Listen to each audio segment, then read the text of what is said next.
It's arithmetic. You know, you can't. They just don't have it. Now, what they are going to do, if they all do put it together, it's not a de-dollarization. It's not doing away with the dollar. They've created their own currency. They're still going to have to trade with the 800-pound gorilla, which be us. Okay? And you're going to have to trade with us in dollars. So you're going to, whatever little currency you create over there in your little fantasy world that you live in, you're still going to have to trade it for dollars. So it's not going to take down, and the dollar's not going to be worth anything. You never know how to invest because it's going to collapse. Because freaking Brazil? Seriously? Brazil? I mean, when you look at the math, it's humorous. I mean, and Russia we always think of as like, you know, in the Rocky movies or something, like they're going to come bomb the United States or whatever and all this stuff.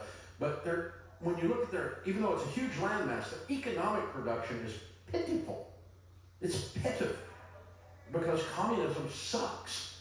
And so it just doesn't create a lot of gross domestic product. But, you know, and so really when you get into it, that's what you're going to find. So am I worried about this? Absolutely not. Absolutely zero.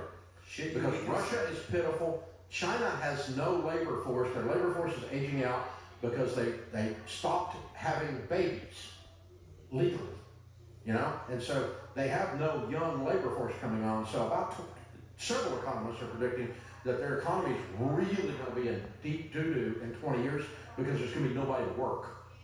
Nobody to do the work. And so all the stuff that China's creating right now, they're not going to have anybody to do it. And so this is a lot of just fear mongering. It gets clicks and views, and so the media loves this. A lot of clicks and views. But should you be concerned about how you're saving and investing? Nope. No. I wouldn't change a thing. Nope. I wouldn't bet against America. Long term, it's a bad. And it's not arrogance. It's math. It's not like I'm blinded by the flag or patriotism. That's not it. America does some stupid butt stuff sometimes, but even when we do it on scale. I mean, it's like. You know, it's like, come on, man. Oh, so no. Listen, I'm old and I'm getting tired because when I first started, there was like a conspiracy theory that the world. You've seen them all at this point. You know, there's a guy. Here's one.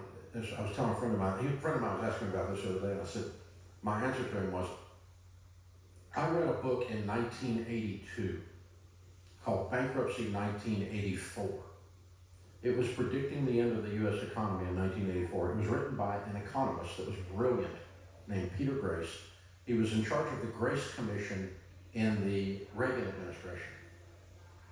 And they were studying the increasing national debt and that the national debt was going to cause the economy to collapse, which I think the national debt's stupid and out of control, okay?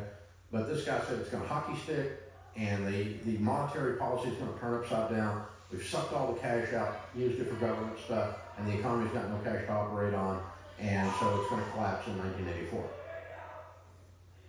Apparently wrong.